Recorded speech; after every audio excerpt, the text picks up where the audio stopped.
This is the 4-3-2-1 formation and it is making you lose. I actually mean it.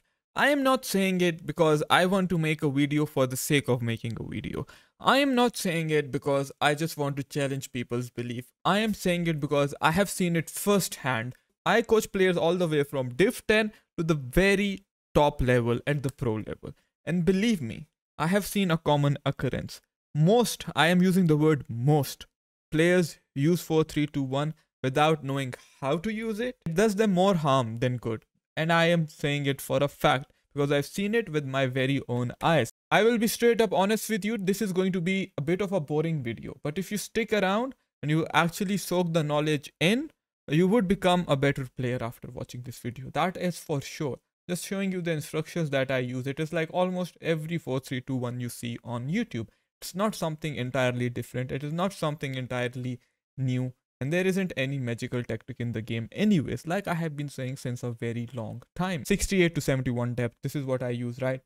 Width has been lowered in the new attacking meta.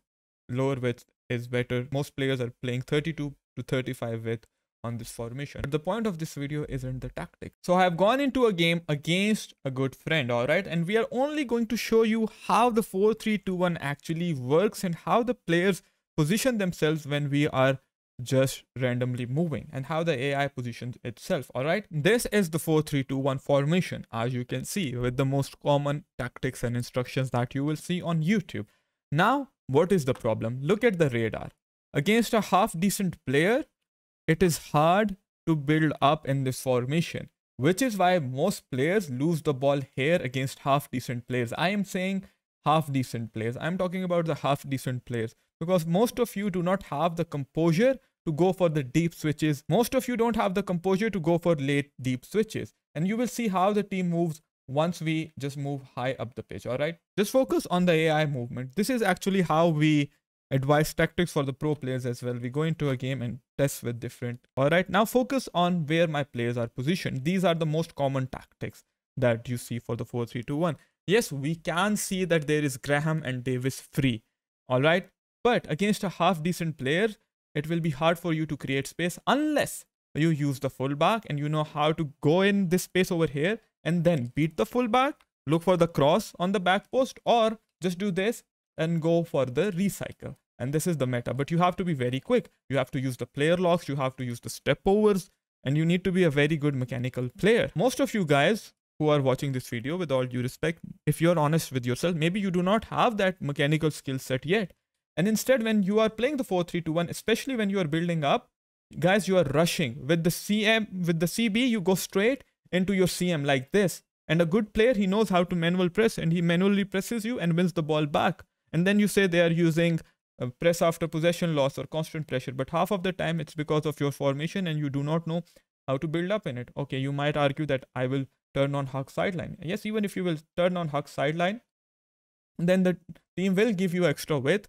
But again, you need to know what you are going to do with that width. Is it worth it to learn the basics and the fundamentals of this game in the 4-3-2-1? Absolutely not, because the 4-4-2 and the 4-2-3-1, these formations are the best formations to learn the game, and I will explain in a moment why. But first we have to focus on this formation, all right? What options do I actually have? Most of my team is marked, and this will in turn allow me or motivate me to rush the play, okay? I'll have the urge to get the ball fast to my strikers like this. Right now he isn't defending and I'll just be rushed. The only way to score this goal is to abuse the fullback, go in the wings so I can stretch his midfield. Once his midfield has been stretched, then we will go for the cutback or the recycle or the cross. Alright, most of you do not know how to do it effectively. And you're doing it because you heard it on YouTube or you watched a pro player do it and now you're trying to imitate them.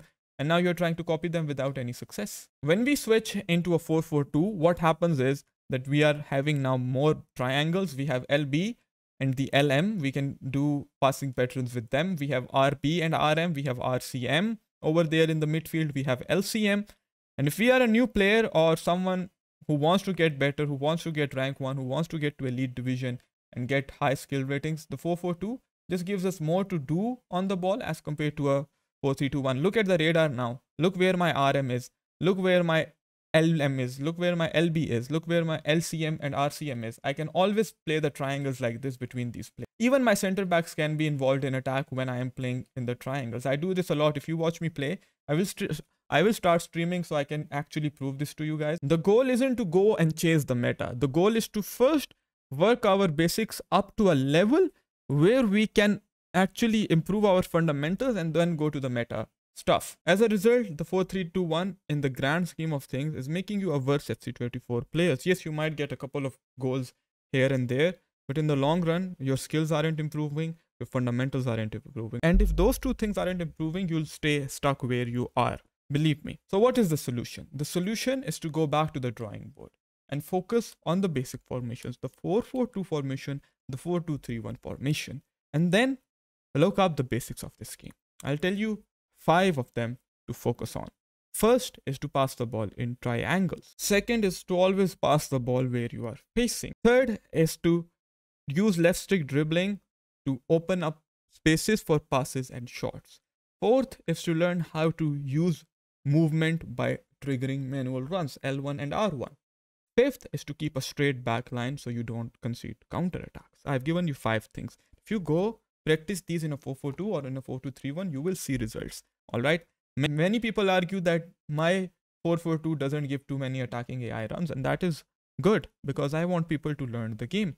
So when you will actually learn the game and go through the process of learning and knowing when to pass the ball, knowing when to trigger a run, knowing when to call the player shot, knowing when to step up and when not to step up with your players, your game will actually improve. For the tactics, these are the tactics that I advise currently. All right, they keep changing. I'm testing the width defensively and offensively, but the depth 71. And lately we have seen top pro players go back to 71 depth, which I have been telling you to use since the past couple of months. Now, if you listen to me, you would go and stop using the 4-3-2-1 for at least a month. You would stick to a basic formation. It's your choice. 4-4-2, 4-2-3-1. Is 4-2-2 a basic formation? You can say it is. I prefer the 4-4-2 and 4-2-3-1, but you can go with the 4-2-2 as well. I'm giving you these 3 formations. No 5 at the back, no 3 at the back, no 4-3-2-1. And just learn the game and see your results go to the next level in the long run. Because the amount of players I coach and play, they would be so much better if they weren't handicapping themselves with the 4-3-2-1 formation. And the message of this video might have come across as if I'm only targeting the beginner or the Div 2, Div 3, Div 4, Div 1 player, not the elite Div player. No. If you think you are in elite Div hitting rank 2 or rank 1, even then there is a big chance that you might be in the need to change your formation to a 4-4-2 or a 4-2-3-1 and you would become so much better. I know some pro players who were running the 4-3-2-1. On my advice, they changed to the 4-4-2 and now their gameplay has elevated to the next level, which wasn't possible before. So if your gameplay is static, go back to the drawing board and take action on these 5 steps that I have told you to. And actually be honest with yourself.